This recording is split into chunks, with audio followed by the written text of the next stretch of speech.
آقا کریم علیہ السلام کے اس چچا کو وحشی نامی ہندا کے غلام نے قتل کیا، اور نہ صرف قتل کیا، آپ کی آنکھوں میں نیزے چبھوئے، جگر کاٹا، کلیجہ توڑا، کان کاٹے، ناک کاٹ لی، اور ان کا ہار پرویا، اور اس کو ہندا نے اپنے گلے میں ڈالا، ابو سفیان کی زوجہ۔ اور پھر بعد میں اللہ تعالی جل شانہ نے ان کو ایمان عطا فرمایا۔ زوجہ حضرت ابو سفیان حضرت ہندا بھی اسلام کی دولت سے مالا مال ہوئی، اور یہ شخص جس نے حضرت امیر حمزہ رضی اللہ تعالی عنہ کو قتل کیا تھا غزوہ احد کے موقع پر، یہ وحشی بھی دولت اسلام سے مالا مال ہوئے۔ آقا کریم علیہ السلام نے معاف بھی فرمایا، ان کے ایمان کو قبول بھی کیا، لیکن اتنی تاکید کی کہ تم میرے سامنے نہ بیٹھا کرو، مجھے چچا یاد پڑتے ہیں۔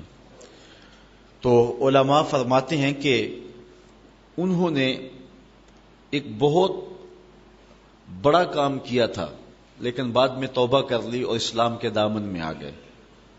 تو فرماتے ہیں کہ حضرت وحشی رضی اللہ تعالی عنہ کے قدموں سے جو خاک لگی ہے، دنیا والے اس خاک کی عظمت کو بھی نہیں چھو سکتے، اس لیے کہ انہوں نے حضور علیہ الصلوۃ والسلام کو دیکھا اور آقا پر ایمان لائے، اور شرف صحابیت سے مالا مال ہوئے۔ یہ ایک ایسا شرف ہے کہ جس شرف کو کوئی دوسرا شخص جو غیر صحابی ہے نہیں پا سکتا۔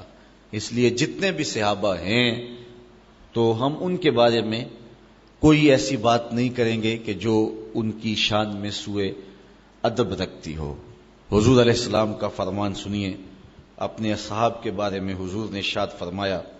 حضرت ابو سعید خدری رضی اللہ تعالی عنہ اس حدیث کے راوی ہیں، قال النبی صلی اللہ علیہ وسلم لا تسبوا اصحابی فلو ان احدکم انفق مثل احد ذهبا ما بلغ مد احدهم ولا نصیفہ۔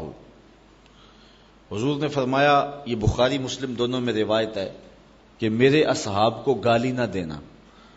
اگر تم میں سے کوئی شخص احد پہاڑ کی مقدار سونا خرچ کرے، حالانکہ احد پہاڑ جتنا سونا خرچ کرنا جو ہے وہ کسی کے بس کا روگ نہیں ہے، 15 کلومیٹر پر پھیلاؤ ہے احد پہاڑ کا، تو اتنا سونا کس کے پاس ہوگا؟ پوری دنیا کے پاس اتنا سونا نہیں ہے، لیکن اگر کسی کے پاس ہو اور وہ اس کو خرچ کر دے، کتنی بڑی بات ہے۔ تو حضور نے فرمایا اگر احد پہاڑ کے برابر کوئی سونا خیرات کر دے تو میرا صحابی ایک مد جو خیرات کرے، ایک مد جو ہے وہ چیز خیرات کر دے، تو مد ایک پیمانہ ہے، اس پیمانے کے مطابق اتنا خیرات کرے اور بعد میں آنے والا احد پہاڑ جتنا سونا خیرات کر دے، تو فرمایا کہ وہ میرے صحابی کے اجر کو نہیں پہنچ سکتا ہے، بلکہ اس کو جو ایک مد خیرات کرنے کا ثواب ملا ہے، اس کا جو اجر ملا ہے، احد پہاڑ جتنے سونے کو خیرات کرنے والا اس صحابی کے آدھے اجر کو بھی نہیں چھو سکتا۔ نصیفہ ہو، جو آدھا اجر اس کو اس کا ملا ہے، اس کو بھی وہ نہیں چھو سکتا۔ یہ صحابی کے عمل کا وزن ہے۔ اب صحابی کے عمل کا یہ وزن کیسے پیدا ہوا؟ اس لیے کہ اس کی نگاہ نے حضور کا جمال دیکھا ہے۔ یہی وجہ ہے نا، یہاں رک کر کے ایک بات کرنا چاہوں گا کہ جب صحابی کے عمل کا وزن اتنا ہے کہ احد پہاڑ جتنا سونا خیرات کر دیا جائے تو پھر بھی صحابی کے ایک مد جو خیرات کرنے کے آدھے اجر کو بھی بندہ نہیں پہنچ سکتا، تو پھر جس کے چہرہ نور کو دیکھ کر کے اجر کا اتنا وزن بڑھ جاتا ہے، تو پھر امتی عمل کرتے کرتے نبی سے بڑھ کیسے سکتا ہے؟ تو یہ عقیدہ باطل ہوا کہ امتی عمل کرتے کرتے نبی کے برابر ہو جاتا ہے، بلکہ بڑھ بھی جاتا ہے۔ وہ ساری زندگی بھی ایک ٹانگ پہ کھڑا رہے، نبی کے پاؤں سے اڑنے والی دھول کی عظمت کو بھی نہیں چھو سکتا ہے۔ حضور کی شان ہی ورا ہے۔ اور ذرا سورہ عادیات اٹھائے، اللہ کیا کہہ رہا ہے؟ وَالْعَادِيَاتِ ضَبْحًا فَالْمُورِيَاتِ قَدْحًا فَالْمُغِيرَاتِ صُبْحًا فَأَثَرْنَ بِهِ نَقْعًا فَوَسَطْنَ بِهِ جَمْعًا. ذرا غور تو کیجئے، دیکھیے عظمت کیا ہے. خدا ہو کے کہہ رہا ہے محبوب تو نہیں تیرے غلام، تیرے غلام نہیں تیرے غلاموں کے گھوڑے، تیرے غلاموں کے گھوڑے نہیں ان کی ٹانگیں، ان کی ٹانگیں نہیں ان کی ٹانگوں سے لگے ہوئے پاؤں، ان کے پاؤں نہیں ان کے پاؤں سے لگی ہوئی کھریاں، وہ کھریاں نہیں ان کھریوں کے پتھر کے ٹکرانے سے جو شرارے اڑتے ہیں، میں خدا ہو کہ ان اڑتے شراروں کی قسم فرماتا ہوں. ذرا غور تو کیجئے، نبی کی شان تو بہت بڑا ہے. نبی کے غلاموں کے گھوڑوں کی ٹانگوں کے پاؤں کے ساتھ لگی ہوئی کھریوں کے ٹکرانے سے، پتھر سے جو شرارے نکلتے ہیں، اللہ قرآن میں کہتا ہے مجھے ان شراروں کی قسم. اور پھر وہ محبوب کے غلاموں کے گھوڑے جب ریتلی زمین میں چلے جاتے ہیں اور ان کی سموں کے ٹکرانے سے جب ریت اڑتی ہے تو وہ اڑتے ہوئے غبار کی رب قسم فرما رہا ہے. تو کون ہے جو نبی کی عظمت کو چھو سکے؟ تو نہ جانے کیا غضب ڈھایا لوگوں نے اور یہ بات لکھ ماری کہ امتی عمل کرتا کرتا بعض کا نبی کے برابر ہو جاتا ہے بلکہ بڑھ بھی جاتا ہے. یہاں دیکھیے صحابی کے عمل کو کوئی چھو ہی نہیں سکتا. کوئی ساری زندگی بھی لگا رہے، دل کھول کے خرچ کرے، احد پہاڑ جتنا سونا کہاں سے لائے گا؟ اور اگر اتنا کر بھی لے تو پھر بھی صحابی ایک مٹھی بھر جو خیرات کیے ہیں اس کا جو اجر صحابی کو حضور کے چہرے کو دیکھنے کی وجہ سے ملا ہے، اس اجر کے آدھے حصے کو بھی وہ شخص نہیں پا سکتا ہے. جب صحابی کے اجر کو نہیں چھوا جا سکتا تو پھر نبی کی شان کیا ہوگی اور نبی کا اجر کیا ہوگا؟ تو حضور نے فرمایا کہ میرے اصحاب کو گالی نہ دو. حضرت ابو بردہ رضی اللہ تعالیٰ عنہ اپنے باپ سے روایت کرتے ہیں، قال رفع یعنی نبی صلی اللہ علیہ وسلم راسہ الی السماء وکان کثیر مما یرفع راسہ الی السماء. کہتے ہیں حضور نے آسمان کی طرف اپنا رخ اٹھایا اور حضور کثرت کے ساتھ اپنے رخ انور آسمان کی طرف اٹھایا کرتے تھے. تو حضور نے ایسے آسمان کو دیکھا اور دیکھ کر کے فرمایا فقال النجوم امنۃ للسماء، یہ جو ستارے ہیں یہ آسمان کے امن کی ضمانت ہے. جب تک ستارے رہیں گے تو آسمان کو کچھ نہیں ہو سکتا. یہ ستارے آسمان کے امن کی ضمانت ہیں. فَإِذَا ذَهَبَتِ النُّجُومُ أَتَى السَّمَاءَ مَا تُوعَدُ، جب یہ ستارے جھڑ جائیں گے تو آسمان کو وہ ملے گا جو اس کا مقسوم ہے، جو وعدہ کیا گیا ہے. اور وہ کیا کہ لپیٹ دیا جائے گا اور ٹکڑے ٹکڑے ہو جائے گا. اذا السماء انفطرت واذا الكواكب انتصرت، آسمان پھٹ جائے گا، ٹکڑے ٹکڑے ہو جائے گا. تو جب تک ستارے ہیں آسمان قائم، ایسے کچھ نہیں ہو سکتا. اور پھر فرمایا وَأَنَا آمَنَةٌ لِأَصْحَابِي، اور میں اپنے اصحاب کے امان کی ضمانت دوں. جب تک میں موجود رہوں گا میرے صحابہ کو کچھ نہیں ہو سکتا. فَإِذَا ذَهَبْتُ أَنَا آتَى أَصْحَابِي مَا يُوعَدُونَ، اور جب میں چلا جاؤں گا تو میرے اصحاب کو وہ ملے گا جو ان کا مقسوم ہے. فتنے، لڑائیاں، بہت کچھ ہوگا. وَأَصْحَابِي آمَنَةٌ لِأُمَّتِي، پھر فرمایا میرے اصحاب جو ہیں وہ امت کے لیے امن کی ضمانت ہیں. فَإِذَا ذَهَبَ صحابی، اور جب میرے صحابی چلے جائیں گے عطا امتی ما توعدو، تو پھر امت کو وہ پہنچے گا جو ان کو وعدہ دیا گیا ہے. یعنی ان کے اندر انشقاق پیدا ہوگا، ان کے اندر بدعتیں اور نئے نئے فتنے پیدا ہوں گے. تو عطا ما یوعدون، تو جو ان کا مقسوم ہے وہ ان کو ملے گا. تو جب تک ستارے موجود ہیں آسمان کو کچھ نہیں ہوگا، اور جب تک میں ان میں ظاہری حیات سے ہوں تو میرے صحابہ کو کچھ نہیں ہو سکتا، اور جب تک صحابہ ہیں امت کا کچھ نہیں بگڑ سکتا. اللہ اکبر. یہ روایت حضرت ابی بردہ اپنے والد گرامی سے روایت کرتے ہیں. حضرت ابو سعید خدری رضی اللہ تعالی عنہ سے ایک روایت دیکھیں جس کو مسلم نے اپنے الفاظ میں بیان کیا. قال یاتی علی الناس زمان یبعث منہم البعث، فرمایا ایک زمانہ آئے گا کہ لوگ لشکر بھیجیں گے، کسی لڑائی کے لیے، کسی جنگ کے لیے لشکر چڑھے گا. تو لوگ کیا کہیں گے؟ تو لوگ کہیں گے فیقولون، لوگ کہیں گے انظروا هل تجدون فیکم احدا من اصحاب رسول اللہ صلی اللہ علیہ وسلم، یار دیکھو کوئی حضور کا صحابی ہے، اس کو بھی لے جو جنگ پہ ساتھ، اس کی برکت سے فتح ہو جائے گی. فرمایا ایک زمانہ آئے گا کہ لوگ میرے صحابیوں کو ڈھونڈیں گے کہ کوئی صحابی مل جائے اور آقا کریم علیہ السلام کے کسی صحابی کی برکت سے جو ہے وہ کامیابیاں ہو. اس دنیا پر سب سے آخری صحابی حضرت ابو طفیل رضی اللہ تعالی عنہ گزرے ہیں. حج کا موقع تھا، اونچے ٹیلے پہ کھڑے ہو گئے اور کہنے لگے کہ لوگوں اس وقت روئے زمین پہ میرے علاوہ کوئی نہیں ہے جس نے حضور کو دیکھا ہو، صرف یہی دو آنکھیں ہیں جنہوں نے جمال احمد مرسل دیکھا ہے. اللہ اکبر. تو آؤ میرے پاس آؤ. تو لوگ اکٹھے ہو گئے، ہجوم کر کے ان کے گرد جمع ہو گئے اور ان کو کہا کہ تم نے حضور کو دیکھا ہے تو ہمیں بتائیں حضور کیسے تھے. تو حضرت ابو طفیل رضی اللہ تعالیٰ عنہ نے فرمایا 110 ہجری ہے، حضور کے وصال کے پورا 100 سال بعد. تو انہوں نے کہا کان رسول اللہ صلی اللہ علیہ وسلم ابیض ملیحا مقصدا. حضور ایک تو چٹے رنگ کے تھے، ایک حسن نمکین تھا اور ایک ہر معاملے میں توازن تھا. تو یہ آخری صحابی ہیں حضرت ابو طفیل رضی اللہ تعالیٰ عنہ. تو حضور فرمایا اب تو صحابہ وافر پائے جا رہے ہیں، ایک زمانہ آئے گا کہ لوگ کسی جنگی مہم پہ نکلیں گے تو کہیں گے یار کوئی صحابی تلاش کر لو، اسے ساتھ لے جاؤ. تو پھر کیا ہوگا؟ تو فرمایا فیوجد الرجل، تو ایک آدھا آدمی مل ہی جائے گا، فیفتح لہم، تو اللہ تعالیٰ اس صحابی کی برکت سے اس جنگ میں ان مسلمانوں کو فتح عطا فرما دے گا. ایک وقت ہی آئے گا. پھر فرمایا ثم یبعث البعث الثانی، پھر ایک اور دوسرا دور آئے گا کہ فیقولون، لوگ کہیں گے حل فیہم من رأى اصحاب رسول اللہ صلی اللہ علیہ وسلم فیفتح لہم، تم میں کوئی ایسا شخص ہے جس نے حضور کے کسی صحابی کو دیکھا ہوا ہے؟ کوئی ہے ایسا شخص؟ اسے تلاش کرو اور جنگ میں ساتھ لے جاؤ تاکہ کسی صحابی کو دیکھنے والے کی برکت سے جنگ میں فتح ہو. تو وہ کسی تابی کو ڈھونڈ لیں گے اور لے جائیں گے.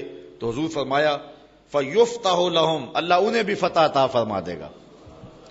فرمایا کہ ثم یبعث البعث الثالث، پھر تیسرا زمانہ آئے گا. فیقال، کہا جائے گا انظروا هل ترون فیہم من رأى اصحاب النبی صلی اللہ علیہ وسلم. اچھا کوئی بندہ تلاش کرو جس نے اس کو دیکھا ہو، جس نے اسے دیکھا ہو، جس نے حضور کو دیکھا ہو. کس نے صحابی کو دیکھا ہے اس کو دیکھنے والے کو ڈھونڈو، اگر وہ مل جائے تو اس طرح اس کو لے جائیں گے. ثم یکون باس الرابع، حضور فرمایا پھر چوتھا دور آئے گا. فیقال، کہا جائے گا انظروا هل ترون فیہم احدا رأى من رأى احدا رأى اصحاب النبی صلی اللہ علیہ وسلم فیوجد الرجل فیفتح له. پھر فرمایا جب چوتھا دور آئے گا تو لوگ کہیں گے کوئی ایسا بندہ ڈھونڈو جس نے اس کو دیکھا ہے، جس نے اسے دیکھا ہے، جس نے حضور کے صحابی کو دیکھا ہے.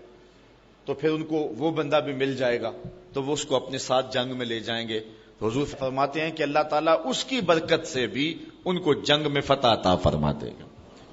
تو اب یہاں دیکھیے کہ حضور کے صحابی کی برکت، صحابی کو دیکھنے والے کی برکت، صحابی کو دیکھنے والے کو دیکھنے والے کی برکت، اور صحابی کو دیکھنے والے کو دیکھنے والے کو دیکھنے والے کی برکت. یہ تو اللہ کے رسول نے بیان فرمائی ہے. اللہ اکبر، اللہ اکبر. کیسی برکت ہے کہ کہاں تک پہنچ رہی ہے. اللہ اکبر. وہ کیا کسی نے کہا نا فقر 14ویں پیڑھی تک پہنچ پیندا پاویں کسے فقیر دا بال ہووے تے احمد شاہ نہ گدڑی پھول ویکھی متا گدڑی وچ کوئی لال ہووے. تو ایسے بھی ہوتا ہے کہ کہاں تک بات پہنچتی ہے، کہاں تک بات پہنچتی ہے. وہ آپ نے سنا ہے واقعہ بنی اسرائیل کے شخص کا، حضرت خضر علیہ السلام جس کی دیوار سیدھی کر رہے ہیں. اللہ اکبر. حضرت موسیٰ کو اعتراض ہوا بچے کو قتل کیوں کیا، کشتی کیوں توڑی، یہ ہمیں کھانا بھی نہیں دیتے، ہم ان کی دیواریں سیدھی کر رہے ہیں. تو حضرت خضر علیہ السلام نے کہا تیری میری جدائی ہوگی لیکن تمہیں بتاؤں کہ میں نے یہ کام کیوں کیے ہیں. ان میں 2 کاموں کی حکمت بھی بیان کی اور تیسرے کام کے بارے میں فرمایا کہ یہ دیوار جو ہے جو میں سیدھی کر رہا ہوں یہ 2 یتیم بچوں کی دیوار ہے. اور سیدھی کیوں کر رہا ہوں؟ وَقَانَ أَبُوهُمَا صَالِحًا، ان کا باپ بڑا نیک تھا. اور مفسرین نے لکھا ہے 7ویں پشت میں ان کا باپ تھا، دادا کاشف، اور 7ویں پشت میں اس کی نیکی یہاں کام آئی کہ اللہ کا نبی حضرت خضر علیہ السلام یہ ان کی دیوار کو سیدھا فرما رہے ہیں. تو اس لیے یہ جو کہا جاتا ہے کہ نسبت فائدہ نہیں دیتی، یہاں تو 7ویں پشت میں نسبت کہاں فائدہ پہنچا رہی ہے. تو فے فقر نو کرنا سلام چنگا پاویں حال تھیو بے حال ہووے اے نہ سمجھیے دے وچ کچھ نہیں متا اس دا پیر کمال ہووے فقر 14ویں پیڑھی تک پہنچ پیندا پاویں کسے فقیر دا بال ہووے احمد شاہ نہ گدڑی پھول ویکھی متا گدڑی وچ کوئی لال ہووے اللہ اکبر تو کہا یہ 4 زمانے نصیب ہوں گے جس نے مجھے دیکھا مجھے دیکھنے والے کو دیکھا مجھے دیکھنے والے کو دیکھنے والے کو دیکھا اور پھر جس نے اس کو دیکھا اللہ تعالیٰ ان کے صدقے سے برکتیں پیدا فرمائے گا اور جنگوں میں فتحیں اور کامیابیاں نصیب ہوتی رہیں حضرت جابر رضی اللہ تعالی عنہ حضور سے روایت کرتے ہیں کہ آقا کریم نے فرمایا لا تمس النار مسلمن رآنی او رآ من رآنی اس شخص کو جہنم کی آگ نہیں چھو سکتی جس نے مجھے دیکھا جو اہل ایمان جو مسلمان مجھے دیکھ لیا جس نے بحالت ایمان تو فرمایا اس کو جہنم کی آگ نہیں چھو سکتی نہ صرف کہ اس کو نہیں چھو سکتی جس نے پھر اس کو دیکھ لیا اس کو بھی جہنم کی آگ نہیں چھوئے گی یہ برکت ہے صحابی رسول کو دیکھنے کی حضرت عبداللہ بن مغفل رضی اللہ تعالی عنہ حضور سے روایت کرتے ہیں سنو حضور علیہ السلام کا فرمان آقا کریم نے فرمایا اللہ اللہ فی اصحابی اللہ اللہ فی اصحابی لا تتخذوہم غرضا من بعدی فمن احبہم فبحبی احبہم ومن ابغضہم فببغضی ابغضہم ومن اذاہم فقد اذانی ومن اذانی فقد اذى اللہ ومن اذى اللہ فیوشک ان یاخذہ رواہ ترمذی حضرت امام ترمذی نے یہ روایت نقل کی ہے حضرت عبداللہ بن مغفل کہتے ہیں حضور نے فرمایا اللہ اللہ فی اصحابی میرے اصحاب کے بارے میں اللہ سے ڈرو کوئی زبان پر ایسی بات نہ لانا پھر فرمایا دوسری مرتبہ اللہ اللہ فی اصحابی میرے اصحاب کے بارے میں اللہ سے ڈرو اللہ کا خوف کرو اور پھر ارشاد فرمایا لا تتخذوہم غرضا من بعدی میرے بعد ان کو برے لفظوں سے یاد نہ کرنا میرے اصحاب کو برا بلا نہ کہنا بلکہ حضور نے فرمایا فمن احبہم فبحبی احبہم جس نے میرے صحابہ سے محبت کی میری وجہ سے محبت کی ومن ابغضہم فببغضی ابغضہم اور جس نے ان سے بغض رکھا تو وہ میرے بغض کی وجہ سے میرے صحابہ سے بغض رکھا اگر پیار کوئی کرتا ہے تو وہ بھی میرے لیے کرتا ہے آج وہ اقبال نے کہا تھا نا اے کہ نشہ ناسی خفیدہ جلیاز ہوشیار باش اے گرفتار ابو بکر و علی ہوشیار باش آج جو ہے وہ 2 ٹکڑوں میں بانٹ دیا گیا ہے صرف 6 صحابہ کے علاوہ باقی کو کہا گیا کہ معاذ اللہ یہ مرتد ہو گئے تھے استغفر اللہ اور جو ہے وہ اہل بیت اور اصحاب کو جو ہے وہ 2 گروہوں میں بانٹ دیا گیا ہے جبکہ حضور علیہ الصلوۃ والسلام کی نسبت سے ہی ہم اہل بیت کا احترام کرتے ہیں اور حضور کی نسبت سے ہی اصحاب رسول کا احترام کرتے ہیں مقام تو وہی ہے اسی وجہ سے زائیں تو وہیں سے پھوٹتی ہیں بلکہ میں کہا کرتا ہوں کہ جو اہل بیت ہیں وہ نبی کے گھر والے ہیں جو اہل بیت ہیں وہ نبی کے گھر والے ہیں اور اصحاب نبی کے در والے ہیں ہم کہتے ہیں گھر والوں تمہیں بھی ہمارا سلام ہو اور در والوں تمہیں بھی ہمارا سلام ہو تو حضور نے فرمایا اگر کوئی بغض رکھتا ہے تو وہ بھی میری وجہ سے رکھتا ہے اور اگر کوئی ان سے پیار کرتا ہے محبت کرتا ہے تو وہ میری محبت کی وجہ سے کرتا ہے ومن اذاہم فقد اذانی جس نے میرے کسی صحابہ کو اذیت دی اس نے مجھے اذیت دی ومن اذانی فقد اذى اللہ جس نے مجھے اذیت دی اس نے اللہ کو اذیت دی ومن اذى اللہ فیوشک ان یاخذہ تو جس نے اللہ کو اذیت دی اللہ پھر اس کو پکڑ بھی لے گا اس کا علاج بھی کر لے گا اور اس کو سزا بھی دے گا حضرت انس روایت کرتے ہیں کہ حضور نے ارشاد فرمایا مثل اصحابی فی امتی کل ملح فی الطعام لا یصلح الطعام الا بالملح حضرت انس کہتے ہیں کہ میرے اصحاب کی مثال امت میں اس طرح ہے جس طرح کھانے میں نمک ہوتا ہے اگر نمک ہوگا تو کھانے میں لطف ہوگا اور اگر نمک نہیں رہے گا تو کھانے میں لطف نہیں رہے گا حضرت حسن رضی اللہ تعالیٰ عنہ فرماتے ہیں فقط ذہب ملحنا فکیف نصلح کہتے ہیں کہ ہمارا نمک ہی چلا گیا اب ہمارے میں اصلاح کیسے ہو سکتی ہے وہ لطف اور وہ لطافت کیسے باقی رہ سکتی ہے آقا کریم علیہ السلام نے ارشاد فرمایا حضرت ابن عمر سے مروی ہے امام ترمذی نے روایت کی ہے قال قال رسول اللہ صلی اللہ علیہ وسلم حضور نے ارشاد فرمایا اذا رأیتم الذین یسبون صحابی جب تم کسی شخص کو دیکھو کہ میرے صحابی کو گالی دے رہا ہے، حضور کی نظروں میں سب کچھ تھا، کوئی بھی حضور کی نگاہوں سے پوشیدہ نہیں تھا، حضور سب کچھ دیکھتے تھے، حضور ایک ایک چیز بتا کے گئے۔ فرمایا اگر تم دیکھو کسی شخص کو کہ وہ میرے صحابہ کو گالی دیتا ہے، فقولو، تو اس کو جواب دو، کیا؟ لعنت اللہ علی شرکم، تیری شرارت پر اللہ کی لعنت ہو، یوں اس کو جواب دو جو میرے صحابہ کو برا بولتا دکھائی دے۔ اللہ اکبر۔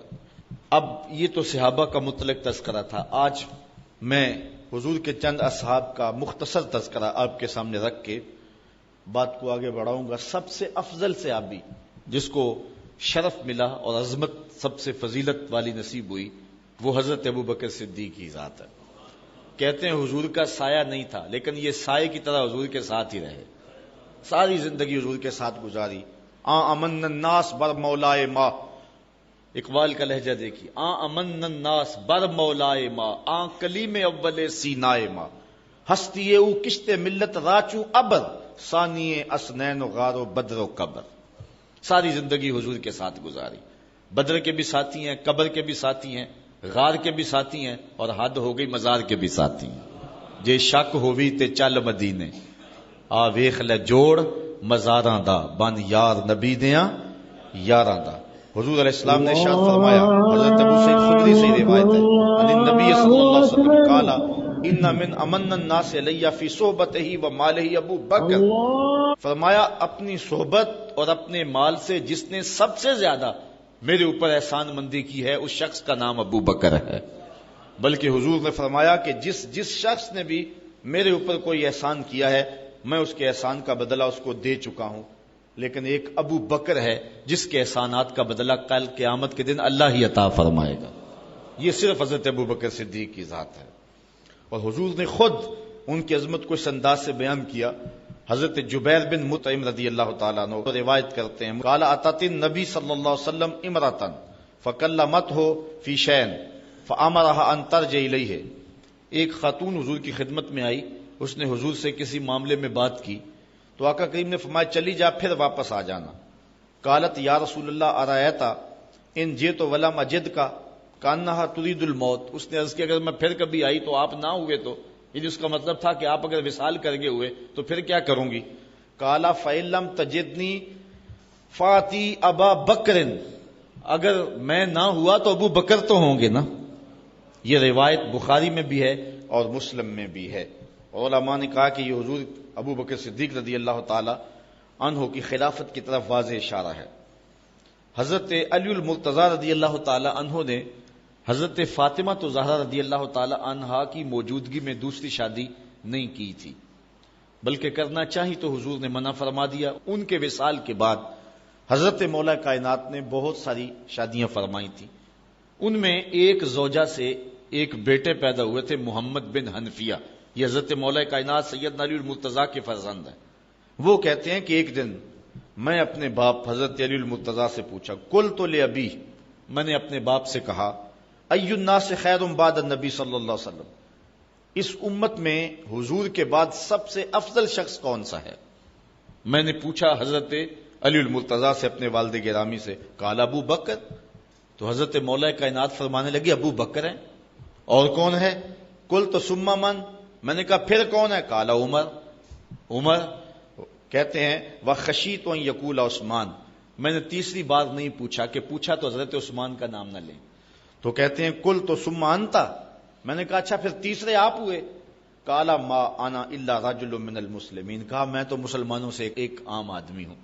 تو یہ کہہ کر کے جو ہے وہ آپ نے عجز کیا، کسر نفسی فرمائی۔ تو حضرت مولا کائنات سیدنا علی المرتضی رضی اللہ تعالی عنہ حضرت ابوبکر صدیق رضی اللہ تعالیٰ عنہ کو سب سے افضل اور سب سے اعلیٰ مانتے تھے، اور انہوں نے اپنے بیٹے کو یہ بات فرمائی۔ اور حضرت عمر کہتے ہیں قال ابو بکر سیدنا و خیرنا و احبنا الی رسول اللہ صلی اللہ علیہ وسلم، کہتے ہیں کہ ابو بکر کی کیا پوچھتے ہو، وہ ہم میں سے ہمارے سردار بھی تھے، ہم میں سے افضل بھی تھے، اور حضور سب سے زیادہ جس شخص سے پیار کرتے تھے اس شخص کا نام بھی ابو بکر ہی تھا، سب سے زیادہ حضور ان سے ہی پیار کیا کرتے تھے۔ حضرت عائشہ رضی اللہ تعالیٰ عنہ فرماتی ہیں کہ جب حضور علیہ السلام کا آخری وقت آیا تو آقا کریم علیہ السلام نے فرمایا کہ ابو بکر کو حکم دو کہ لوگوں کو نماز پڑھائیں۔ میں نے عرض کی کہ وہ رقیق القلب ہیں، مصلی پہ جب آپ کو نہیں پائیں گے تو بے چین ہو جائیں گے، کسی اور کے لیے حکم نامہ جاری کرو۔ تو حضور علیہ السلام نے جو جواب دیا وہ ایک طویل حدیث ہے، لیکن حدیث کا ایک حصہ ہے کہ حضور علیہ السلام نے فرمایا لا ينبغي لقوم فيهم ابو بکر ان يؤمهم غیرہ، کسی قوم کے لیے مناسب ہی نہیں ہے کہ ابو بکر ان کے اندر رہتے ہو اور امامت کوئی اور کروائے۔ ابو بکر کا حق ہے کہ وہ امامت کروائیں۔ جب حضرت سیدنا صدیق اکبر نے خلافت کے نظام کو سنبھالا تو حضرت علی المرتضیٰ دوڑے ہوئے آئے اور انہوں نے حضرت صدیق اکبر پہ ہاتھ بیعت کی اور یہ بات کہی کہ جس شخص کو حضور نے دین کے لیے پسند کیا، مصلی کے لیے پسند کیا، اس شخص کو ہم اپنی دنیا کے لیے کیوں پسند نہ کریں۔ تو حضرت مولا کائنات رضی اللہ تعالیٰ عنہ نے آ کے آپ کے ہاتھ پہ بیعت کی۔ اللہ اکبر۔ حضرت عمر رضی اللہ تعالیٰ عنہ سے ایک روایت سنیے جو حضرت صدیق اکبر کی فضیلت پر مشتمل ہے۔ کہتے امرنا رسول اللہ صلی اللہ علیہ وسلم ان نتصدق ووافق ذلك عندي مالا فقلت اليوم اسبق ابا بکر ان سبقته یوما۔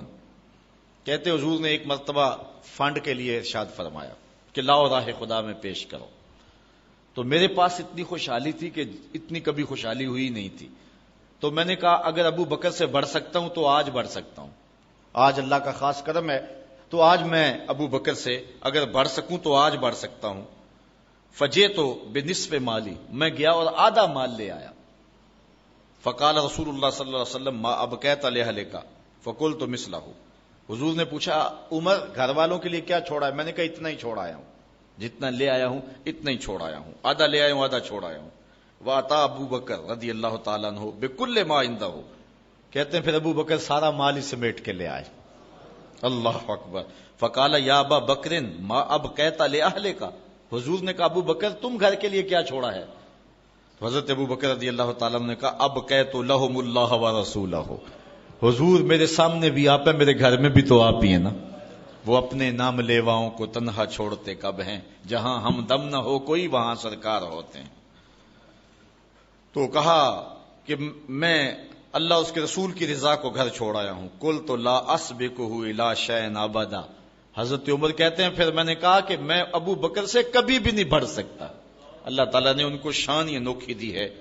حضرت عمر رضی اللہ تعالیٰ عنہ دوسرے خلیفہ راشد ہیں، اللہ تعالیٰ نے ان کو بھی بڑی شان عطا فرمائی، اور شانوں کا عالم یہ ہے کہ حضور علیہ السلام نے ارشاد فرمایا کہ ان اللہ جعل الحق علی لسان عمر وقلبہ، اللہ تعالیٰ نے عمر کے دل اور زبان پر حق جاری کر دیا ہے۔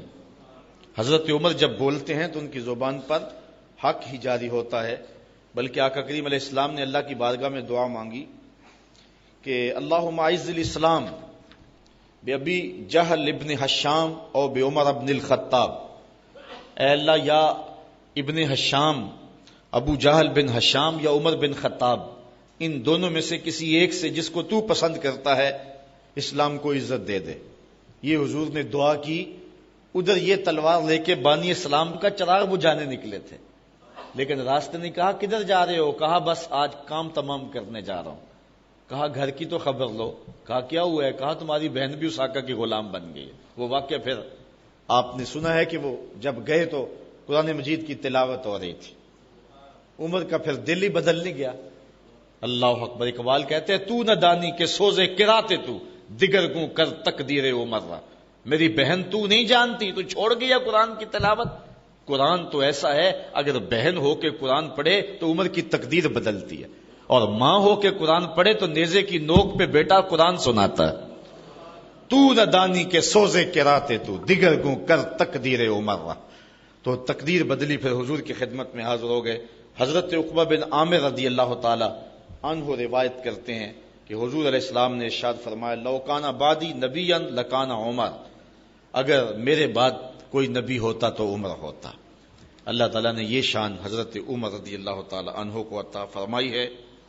حضرت ابن عمر روایت کرتے ہیں خرج ذات یوم ودخل المسجد وابو بکر وعمر احدهما عن یمینہ والآخر عن شمالہ وهو آخذ بیدیہما، ایک دن حضور مسجد میں تھے، حضرت عمر بھی گئے، حضرت صدیق اکبر بھی گئے۔ کہتے ہیں کہ حضور علیہ السلام نے دایاں ہاتھ حضرت ابو بکر اور بایاں حضرت عمر کا پکڑا ہوا تھا، اور اس طرح حضور جو ہے وہ چلتے جا رہے تھے. حضرت ابو بکر صدیق دائیں سمت تھے، حضرت عمر رضی اللہ تعالیٰ عنہ بائیں سمت تھے. اور ایسے حضور مسجد نبی میں تشریف لا رہے، وہو آخذ بیدیہما فقال ھاکذا نبعث یوم القیامہ. حضور نے فرمایا قیامت کے دن ہم یوں ہی قبروں سے اٹھائے جائیں گے. میرے دائیں ہاتھ میں ابو بکر کا ہاتھ ہوگا اور بائیں ہاتھ میں عمر کا ہاتھ ہوگا. اللہ اکبر. یہ شان ہے ان غلاموں کی. حضرت عائشہ رضی اللہ تعالیٰ عنہ روایت کرتی ہیں کہ حضور علیہ الصلوۃ والسلام گھر میں لیٹے ہوئے تھے اور آقا کریم کی پنڈلی سے کپڑا ہٹا ہوا تھا. تو حضرت ابو بکر صدیق آئے اور انہوں نے اذن طلب کیا، حضور فرمایا آ جاؤ، اور ایسے ہی لیٹے رہے اور پنڈلی پر جو کپڑا تھا کو آگے نہیں کیا ہے، اسی طرح ہٹا رہا. وہ آئے، بیٹھ گئے اور باتیں کرنے لگے. ثم استاذن عمر، پھر حضرت عمر آ گئے رضی اللہ تعالیٰ عنہ، تو وہ بھی آ کے بیٹھ گئے. حضور نے اجازت دے دی. حضور علیہ السلام نے کوئی اپنے کپڑے کو جنبش نہیں دی اور پنڈلی کو ڈھانپا نہیں ہے، چونکہ ستر عورت جو ہے وہ گھٹنے سے شروع ہوتا ہے. پنڈلی عموماً گھر میں بندہ برہنہ بھی رکھ سکتا ہے، کوئی حرج نہیں ہے. تو حضور علیہ الصلوۃ والسلام کی پنڈلی سے کپڑا ہٹا ہوا تھا، دونوں آ کے بیٹھ کے باتیں کرتے رہے. پھر تھوڑی دیر ہوئی تو کہتے ہیں حضرت عثمان آئے رضی اللہ تعالی عنہ. تو جب حضرت عثمان رضی اللہ تعالیٰ عنہ آئے، وَصَبَّ ثِيَابَهُ، حضور نے جلدی جلدی اپنی پنڈلی پر کپڑا کر لیا. وہ بیٹھ کے باتیں کرنے لگے، گفتگو ختم ہوئی، سارے چلے گئے. میں نے عرض کی حضور حضرت ابو بکر آئے، آپ ایسے ہی جلوہ فراز رہے، پنڈلی پر کوئی کپڑا نہیں کیا. حضرت عمر آئے، آپ ایسے گفتگو کرتے رہے، پنڈلی پہ کپڑا نہیں کیا. لیکن عثمان آئے تو آپ نے جلدی سے پنڈلی پر کپڑا اوڑھ لیا. فرمایا عائشہ میں اس سے حیا کیوں نہ کروں جس سے فرشتے بھی حیا کرتے ہیں. اللہ اکبر. حضرت مرہ بن کعب رضی اللہ تعالی عنہ، حضرت عثمان غنی رضی اللہ تعالی عنہ کی بات کرتے ہیں، چونکہ حضرت عثمان غنی رضی اللہ تعالی عنہ انتہائی کٹھن زندگی گزاری ہے، خلافت کا زمانہ، اور بعد میں انہیں ظلماً شہید کیا گیا. تو کہتے ہیں کہ حضور علیہ الصلوۃ والسلام سے میں نے سنا کہ حضور فتنوں کا ذکر کر رہے تھے. فمر رجل مکنع فی ثوب، ایک آدمی گزرا جس نے اپنے اوپر کپڑا اوڑا ہوا تھا. فقال ھذا یومئذ علی الہدی، حضور نے کہا اس دن جب فتنے آئیں گے یہ بندہ ہدایت پہ ہوگا، یہ بندہ حق پہ ہوگا، یہ بندہ سچائی پہ ہوگا. وہ جو جس شخص نے کپڑا اوڑا ہوا تھا نا، اس شخص کے بارے میں حضور نے فرمایا. بات چل رہی تھی فتنوں کی، اچانک جو ہے وہ یہ کپڑا اوڑے ہوئے کوئی شخص گزرا تو حضور نے فرمایا یہ اس دن حق پہ ہوگا. کہتے ہیں مجھے تجسس ہوا اور میں جو ہے وہ شخص کی طرف بڑھا. فقمت الیہ، میں اٹھا اور میں کہا دیکھوں تو صحیح یہ بندہ کون ہے. فاذا ہوا عثمان بن عفان رضی اللہ تعالی عنہ. تو یہ حضرت عثمان رضی اللہ تعالی عنہ تھے. تو کہتے ہیں کہ گو یقین تو تھا لیکن پھر بھی میں نے قال فاقبلت علیہ بوجہہ، تو میں نے ان کا چہرہ جو ہے وہ حضور کی طرف کیا. کپڑا اوڑے جا رہے تھے تو میں نے جو ہے وہ کپڑا سائڈ پہ کر کے چہرہ حضور کی طرف کیا. فقلت ھذا، میں نے کہا حضور یہ؟ کالا، نام کہا ہاں یہی، کہ جب فتنوں کی آگ جلے گی تو یہ شخص حق پہ ہوگا. اللہ اکبر. یہ حضور نے گارنٹی دی ہے. ابن عمر رضی اللہ تعالیٰ عنہ روایت کرتے ہیں کہ حضور علیہ السلام نے فتنوں کا ذکر کیا. فقال یقتل ھذا فیھا مظلوما لعثمان، حضور نے فرمایا کہ جب فتنے بپا ہوں گے تو حضرت عثمان ظلماً قتل کر دیے جائیں گے. اور پھر ایسا ہی ہوا کہ جب بلوہ ہوا تو حضرت عثمان شہید کر دیے گئے. اور اس وقت وہ قرآن مجید کی تلاوت کر رہے تھے. حضرت امام حسین پر 3 دن پانی بند ہوا، حضرت عثمان غنی پر 40 دن پانی بند رہا. 40 دن پانی ان کے اوپر بند رہا اور اپنے اہل خانہ کے سامنے شہید کر دیے گئے. اور جس وقت حضرت عثمان غنی رضی اللہ تعالیٰ عنہ شہید کیے گئے اس وقت قرآن کھول کے پڑھ رہے تھے اور آپ کا خون اس آیت پہ گرا، فَسَيَكْفِيكَهُمُ اللَّهُ، قرآن مجید کی پہلے پارے کے جو آخر میں آیت ہے ان لفظوں پر آپ کا خون بہا اور گرا. اور اس طرح حضرت عثمان غنی رضی اللہ تعالی عنہ جو ہیں وہ شہید کر دیے گئے ظلماً. حضرت ابو موسیٰ اشعری سے ایک روایت لیں، قال كنت مع النبی صلی اللہ علیہ وسلم فی حائط من حیطان المدینہ، کہتے ہیں ایک دن مدینے کے کسی باغ میں حضور کے ساتھ تھا میں. حضرت ابو موسیٰ اشعری کہتے ہیں فجاء رجل فاستفتح، کوئی شخص آیا اور اس نے دروازے کو دستک دی. اللہ آپ سب کو مدینے لے جائے. اور بہت جلد لے جائے. اور وہاں جا کے آپ دیکھیں گے کہ آج بھی مدینے کے جو باغ ہیں ان کو پھاٹک لگے ہوئے ہیں, دروازے لگے ہوئے ہیں. یہ ہمارے باغ, ان کے ارد گرد دروازے نہیں ہوتے. ہاں کوئی باڑ لگا لے, وہ بھی درختوں کی یا گارڈین کی یا کسی چیز کی, تو وہ ایک الگ امر ہے, اور وہ بھی اب رواج پڑا ہے. لیکن عرب میں شروع سے جو باغات ہیں ان کے گرد چار دیواری ہوتی تھی اور اس پر دروازہ لگا ہوا ہوتا تھا. تو حضور علیہ السلام موجود تھے, وہاں تشریف فرما تھے, میں بھی حضور کے پاس تھا کہ کوئی حضور کی خوشبو سونگھ کے آ گیا, تو اس نے دروازے کو دستک دی. تو آقا کریم علیہ السلام نے فرمایا, فقال النبی صلی اللہ علیہ وسلم افتح لہ وبشرہ بالجنہ. حضور نے فرمایا ابو موسیٰ جا کے دروازہ کھول دے اور جو بھی ہو اس کو میری طرف سے جنت کی بشارت دے دے. تو رسول اللہ کو ملنے آیا ہے, جا تو جنتی ہے.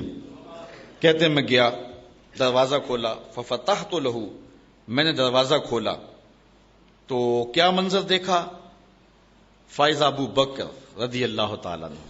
تو یہ حضرت ابو بکر تھے رضی اللہ تعالیٰ. فبشرتہ, میں نے کہا تمہیں مبارک ہو جنت کی, حضور دی ہے. کالا, تو انہوں نے کہا کہ فحمد اللہ, انہوں نے کہا اللہ کا شکر ہے, اللہ کا کرم ہے کہ حضور نے یہ مجھے دولت عطا کر دی. ثم جاء رجل فاستفتح, کہتے تھوڑی دیر گزری تو پھر دروازے کو دستک ہونے لگی. فقال النبی صلی اللہ علیہ وسلم افتح لہ وبشرہ بالجنہ. حضور نے فرمایا دروازہ کھول دے, جو بھی ہو اسے جنت کی بشارت دیتے. تو کہتے ہیں میں پھر گیا اور جا کے دروازہ کھولا, ففتحت لہ فاذا عمر, تو حضرت عمر رضی اللہ تعالیٰ عنہ تھے. فاخبرتہ, تو میں نے انہیں خبر دی, بما قال النبی صلی اللہ علیہ وسلم, جو حضور نے مجھے کہا تھا. فحمد اللہ, انہوں نے اللہ کی حمد بیان کی.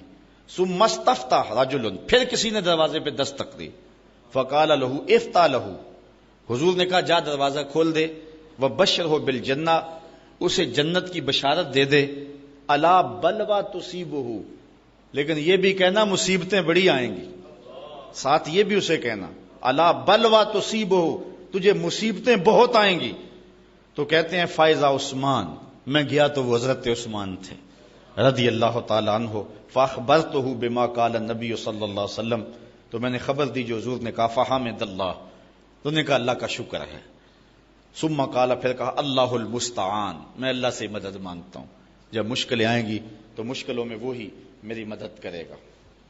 اب حضرت زر بن حبیش رضی اللہ تعالی عنہ روایت کرتے ہیں, کہتے ہیں قال علی رضی اللہ تعالی عنہ والذی فلق الحب وبرأ النسم انہ لعہد النبی صلی اللہ علیہ وسلم النبی الامی صلی اللہ علیہ وسلم الی اللہ یحبنی الا مومن ولا یبغضنی الا منافق.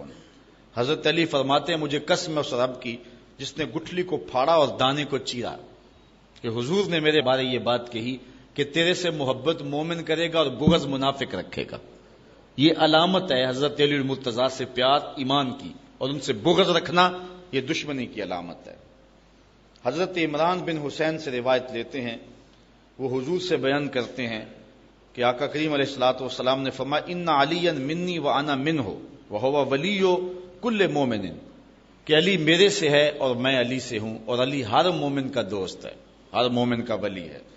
حضرت زید بن ارقم رضی اللہ تعالیٰ عنہ فرماتے ہیں کہ حضور نے فرمایا من کنت مولا ہو فعلی مولا, جس کا میں مولا ہوں اس کا علی مولا ہے. اللہ اکبر. حضرت انس رضی اللہ تعالی عنہ روایت کرتے ہیں کہ کالا کانا عند النبی صلی اللہ علیہ وسلم طیر, ایک دن حضور کے پاس کوئی بھنا ہوا پرندہ آیا. فقال اللہم آتنی بأحب خلقک الیک یاکل مائی ھذا الطیر, یا اللہ کوئی ایسا بندہ بھیج دے جس سے تو سب سے زیادہ پیار کرتا ہے, تاکہ یہ جو پرندہ میں اس کے ساتھ بیٹھ کے کھاؤں. کہتے ہیں فجاءہ علی فاکل معہ, تو حضرت علی تشریف لے آئے, تو حضور نے ان کے ساتھ بیٹھ کر کے وہ پرندہ تناول فرمایا. اور حضرت ام عطیہ روایت کرتی ہیں کہ حضور نے ایک لشکر روانہ کیا جس لشکر میں حضرت علی رضی اللہ تعالیٰ عنہ تھے. قالت فسمعت رسول اللہ, حضرت ام عطیہ کہتی ہیں یہ میں نے خود حضور سے سنا کہ آقا کریم علیہ الصلوۃ والسلام وہو رافع یدیہ, حضور ہاتھ اٹھا کے دعا کر رہے تھے. کیا؟ سنو ذرا لفظ, اللہم لا تمتنی حتی ترینی علیا اے اللہ جب تک علی نہیں آ جاتا میں اس کو دیکھ نہیں لیتا، مجھے موت نہ عطا فرمانا۔ اللہ اکبر۔ یہ حضرت علی المرتضیٰ رضی اللہ تعالیٰ عنہ کے لیے حضور علیہ السلام کے پیار کی دل آویز کہانی ہے۔ اور حضرت ام سلمہ رضی اللہ تعالیٰ عنہ حضور نبی رحمت سے روایت کرتی ہیں، ام المومنین رضی اللہ تعالیٰ عنہ کہتی ہیں لا یحب علی منافق ولا یبغضہ مومن، کہ علی سے منافق محبت نہیں کر سکتا اور مومن بغض نہیں رکھ سکتا، یہ پکی علامت ہے۔ بلکہ اس عنوان کے ساتھ ایک قول فیصل آپ کے سامنے رکھوں، بات آگے بڑھ رہی ہے۔ حضرت برا بن عازب رضی اللہ تعالیٰ عنہ سے روایت لیتے ہیں، اور زید بن ارقم رضی اللہ تعالیٰ عنہ جو ہیں وہ یہ روایت کرتے ہیں کہ حضور نبی رحمت صلی اللہ علیہ وآلہ وسلم نے جو ہے جب غدیر خم کے پہ پہنچے تو حضور نے حضرت علی کا ہاتھ پکڑ لیا، اور پھر حضور نے فرمایا لوگوں کیا تم جانتے ہو کہ میں مومنین سے ان کی جانوں سے زیادہ قریب ہوں؟ لوگوں نے کیوں نہیں؟ تو پھر حضور نے فرمایا لوگوں تم جانتے ہو کہ میں ہر مومن کا جو ہے وہ مولا ہوں اور اس کی جان سے زیادہ اس کا مالک اور اس کے قریب ہوں؟ کہا کیوں نہیں؟ تو پھر حضور نے فرمایا اللہم من کنت مولاہ فعلی مولا، اللہم وال من والاہ وعاد من آداہ۔ تو کہتے ہیں کہ پھر حضور نے حضرت علی کا ہاتھ پکڑا اور کہا اے اللہ جس کا میں مولا ہوں اس کا علی مولا ہے، اے اللہ جو اللہم وال من والا ہو، جو اس سے پیار کرے تو بھی اس سے پیار کر، اور جو اس سے عداوت رکھے اے اللہ تو بھی اس سے دشمنی رکھ۔ اور حضرت علی المرتضیٰ خود بیان فرماتے ہیں کہ حضور علیہ الصلوۃ والسلام نے فرمایا فی کا مثل من عیسیٰ، اے علی تیری مثال حضرت عیسیٰ والی ہے، جن کے معاملے میں آ کے دو لوگ برباد ہو گئے، یہودی بھی اور عیسائی بھی۔ یہودیوں نے حضرت عیسیٰ سے بغض رکھا، ان پر تہمت لگائی، ان کی ماں پر تہمت لگائی، وہ بھی برباد ہو گئے، ان کے قتل کے درپے ہوئے، برباد ہو گئے۔ اور عیسائیوں نے حضرت عیسیٰ سے اتنا پیار کیا کہ انہیں اللہ کا بیٹا کہہ دیا، تو وہ بھی برباد ہو گئے۔ فرمایا اے علی تیری وجہ سے بھی لوگ برباد ہوں گے۔ حضرت علی المرتضیٰ فرماتے ہیں یہلک فی رجلان محب مفرط و مبغض، حضور نے فرمایا تیرے معاملے میں بھی آ کے دو گروہ برباد ہوں گے، ایک محبت کر کے برباد ہوں گے، ایک بغض رکھ کے برباد ہوں گے۔ ترازو ہے جس پر میں اور آپ اپنے آپ کو تول سکتے ہیں۔ اگر حضرت علی المرتضیٰ کا نام آئے طبیعت میں گھٹن پیدا ہو تو سمجھ لو اندر نفاق پل رہا ہے، اور حضرت علی المرتضیٰ کے ساتھ ایسا پیار کہ علی کے یاروں کا نام بھی گوارا نہ ہو تو پھر بھی سمجھو بربادی آ گئی ہے۔ اس لیے ترازو کے دونوں پلڑے پورے رکھیں، حضرت علی سے بھی پیار کریں، اور حضرت علی جن کو اپنا امام اور مقتدا مانتے تھے اور جن کے ہاتھوں پہ بیعت کرتے رہے تھے ان کو بھی اپنا مقتدا اور امام مانیں۔ اور اللہ تعالیٰ جل شانہ نے یہ ہمیں سعادت نصیب فرمائی ہے اور یہ عزت عطا فرمائی ہے۔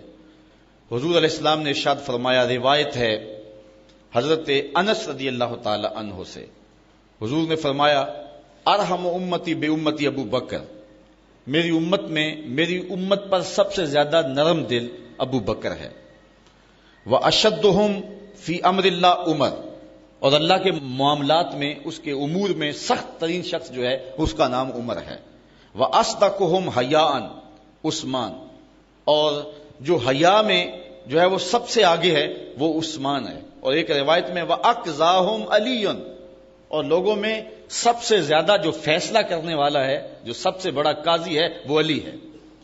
اور پھر حضور نے فرمایا وَأَفْرَدُهُمْ زید بن ثابت رضی اللہ تعالی عنہ، اور علم فرائض کا سب سے زیادہ جاننے والا زید بن ثابت ہے۔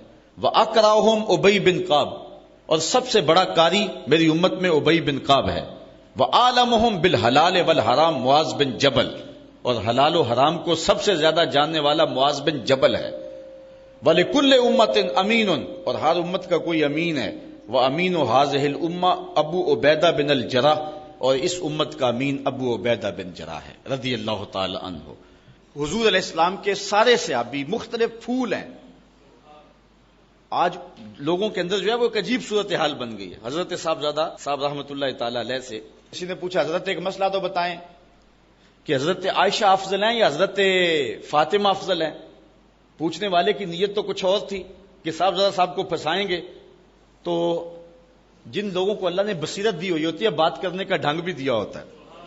اللہ اکبر۔ تو حضرت سیدہ فاطمہ افضل ہیں اور یا حضرت سیدہ عائشہ افضل ہیں؟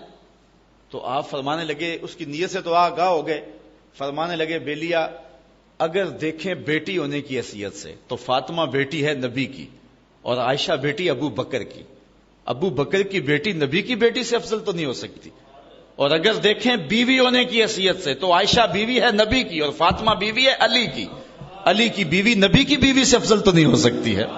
اور اس کا منہ بند ہو گیا. تو اس طرح سے آپ نے جو ہے وہ گفتگو فرمائی. تو کسی کو کوئی، حضور نے یہ سارے صحابہ کی شان بیان فرمائی. کوئی اس شان کا مالک تھا، کوئی اس شان کا مالک ہے. کسی کو ہیبر الامہ کہا، کسی کو امین و حاضر الامہ کہا، کسی کو کہا کہ میرے ماں باپ اس پہ قربان ہو. حضرت سعد کے لیے کہا علم یا سعد فدا کا امی واپی. سارا زمانہ حضور کو کہتا ہے کہ حضور میرے ماں باپ آپ پہ قربان. لیکن حضرت سعد کے کمان کے چلے میں تیر چڑھایا، کہا علم یا سعد فدا کا امی واپی. سعد تیر پھینکو، تیرے اوپر محمد کے ماں باپ قربان. وہ بھی اعزاز دیا نا، وہ بھی عزت دی. تو کوئی حضور کا رازدان ہے، کوئی حضور کا خادم ہے، کوئی صاحب النال ہے، حضور اسلام کے نالین اٹھاتا ہے. بلال کا مرتبہ رضی اللہ تعالیٰ عنہ کا اپنا ہے. شاہ کی نماز کھڑی ہوئی، حضور نے نماز شاہ پڑھائی. نماز شاہ پڑھا کر کے حضور جلدی جلدی اپنے جو ہے وہ کاشان انور کی طرف چل پڑے. تو جب حضور چل پڑے تو میں حضور علیہ الصلوۃ والسلام کے پیچھے چلا. چونکہ میری غرض تھی، میں ماں سے وعدہ کر کے آیا تھا کہ حضور سے آپ کے لیے اور اپنے لیے مغفرت کی دعا کرواؤں گا حضور سے. تو ماں نے پوچھنا تھا بیٹے حضور سے دعا کروائیے، تو میں کیا جواب دوں گا. تو میری خواہش تھی کہ میں حضور سے ملوں اور حضور سے عرض کروں حضور میرے لیے اور میری ماں کے لیے مغفرت کی دعا کر دیجئے. میں حضور کے پیچھے چلا. فسامع صوتی، تو میرے پاؤں سے آواز پیدا ہوئی. تو آقا کریم نے سنا. فقالا من ھذا، حذیفہ. تو حضور نے فرمایا کون ہے؟ حذیفہ ہے. رخ بھی نہیں موڑا، ویسے کہا کون ہے، اور ساتھ ہی کہہ دیا حذیفہ ہے. کل، تو میں نے کہا کہ نعم، جی حضور میں حذیفہ ہوں. اب اگلی بات میں نے کرنی تھی کہ میں کس لیے آیا ہوں، لیکن حضور نے فرمایا ما حاجتوں کا غفر اللہ لکا والے امے کا. اللہ تجھے بخشے، تیری ماں کو بخشے، کیا کام ہے؟ حذیفہ کیا لینے آئے ہو؟ اللہ تجھے بھی بخش دے، تیری ماں کو بھی بخش دے. اچھا، جب انسان نے کوئی سوال ترتیب دیا ہوا ہو تو ایسے ہو جائے تو پھر تو عجیب صورتحال ہو جاتی ہے. تو کہتے ہیں میں چپ کے کہوں آگے کیا. حضور نے کہا کہ اللہ تجھے بخشے، غفر اللہ لکا والے امے کا، ما حاجتوں کا، تجھے کیا غرض ہے، کس لیے آئے ہو، اللہ تجھے بھی بخش دے، تیری ماں کو بھی بخش دے. تو میں اب خاموش. تو پھر حضور نے خود ہی فرمایا ان ھذا ملک لم ينزل الارض قط قبل هذه الليله استاذن ربه ان يسلم علي ويبشرني بان فاطمه سيده نساء اهل الجنه وان الحسن والحسين سيدا شباب اهل الجنه. کہ کہا کہ اے حذیفہ سنو، پھر جو تمہارا مطالبہ تھا وہ تو پورا ہو گیا، ایک میری بات بھی سنو. یہ میرے پاس فرشتہ آیا ہے جو آج سے پہلے کبھی دھرتی پہ آیا نہیں ہے، اور اللہ سے خصوصی اجازت لے کر میری زیارت کے لیے آیا ہے، اور مجھے بتانے آیا ہے کہ آپ کی بیٹی فاطمہ جنتی عورتوں کی سردار ہے اور آپ کے بیٹے حسن اور حسین جنتی جوانوں کے سردار. اللہ تعالیٰ جل شانہ آل و اصحاب نبی کی عظمت کو ماننے کی توفیق نصیب فرمائے. آفاق